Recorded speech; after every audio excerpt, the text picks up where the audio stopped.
So I didn't even try to grab this pair when it released back in June of 2020 because the overall Jordan 11 Low silhouette is just something that never really appealed to me.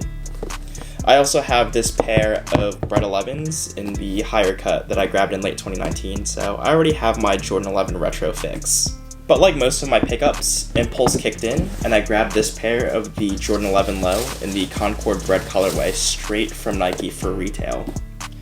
If you guys recall, Nike's been doing these sort of flash restocks every so often this year, and this is the result of me just being at the right place at the right time. And of course, having that impulsive trigger finger. So I took them out of the box, but I guess starting with it, we have this old school Jordan box. A bunch of Jordans in the past have come out with this reissued box, and notably the Air Jordan 10 Orlando shared the similar box. I mentioned it earlier in the video, but this overall silhouette takes inspiration from the Jordan 11. If you see them side by side, it just looks like the ankle support was chopped off on this low. So this colorway is dubbed as the Concord Bred colorway because it's essentially a mashup of those two iconic colorways. So the upper half of the sneaker is in a white, similar to the Concords. But unlike those traditional Concord 11s, these lows utilize a smooth leather versus a mesh. The overall quality of the leather on here is alright. It has a soft feel and has a nice grain to it, but that's pretty much it. I'm not sure how it'll look when it's creased up or, over the years when it goes through wear. Things that remain consistent though with the Jordan 11 in the higher cut is the speed lacing system with the rope laces, as well as the Jumpman Jordan tag right there halfway up the tongue. The bottom half of the sneaker is a black patent leather, which is consistent between both the Breds and the Concords. And seeing them side by side too, a knock against these Breds was that the cut was a little too high, paying homage to the OG pair that Jordan wore back in '97, but obviously there isn't that much surface area to play with on these 11 lows, so the cut is much lower. The inner lining of the sneaker is black with a red Jumpman logo at the insole that you can't quite see. Moving to the back heel of the sneaker, you get a 23 stamp and a Jumpman logo. And in seeing them side by side with the mid-cut, you could see it's definitely magnified down here on this low pair.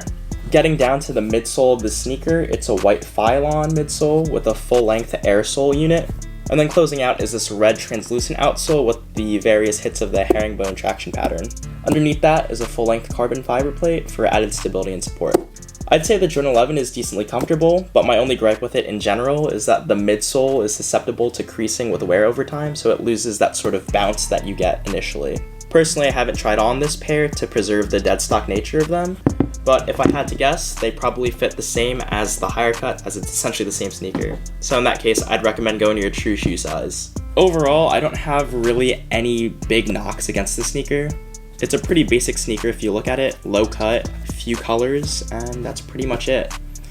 I will say I don't think they're quite worth the $185 retail price. I could just think of so many other things I'd rather get for the money, and there's also no way I'd pay resale for these things. That being said, these aren't going for too much over retail, shockingly enough. So if you want them, you could totally grab them for anywhere around $200 to $230 in a 9.5, at least at the time of me making this video. And I guess maybe if I didn't have this pair of Breds in the background or a pair of Concords, this may be the next best thing. I don't know, let me know what you guys think of the Jordan 11 lows in the comments. Are they something that you'd wear? Are they something you have? Love to read about it. In any case, I think it's a pretty universal sneaker and can be worn well with maybe shorts or pants depending on the season.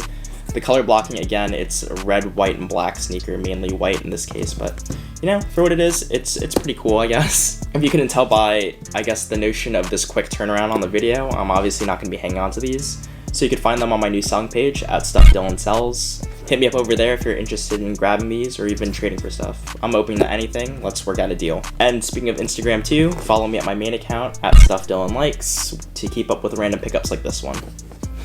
These things are cool, but I have too much in the stacks, and that's really all I have to say about it. That about does it for this video. Be sure to drop a like if you're digging content like this, and of course, subscribe for more content. I'll catch you guys in the next one. Thanks for watching.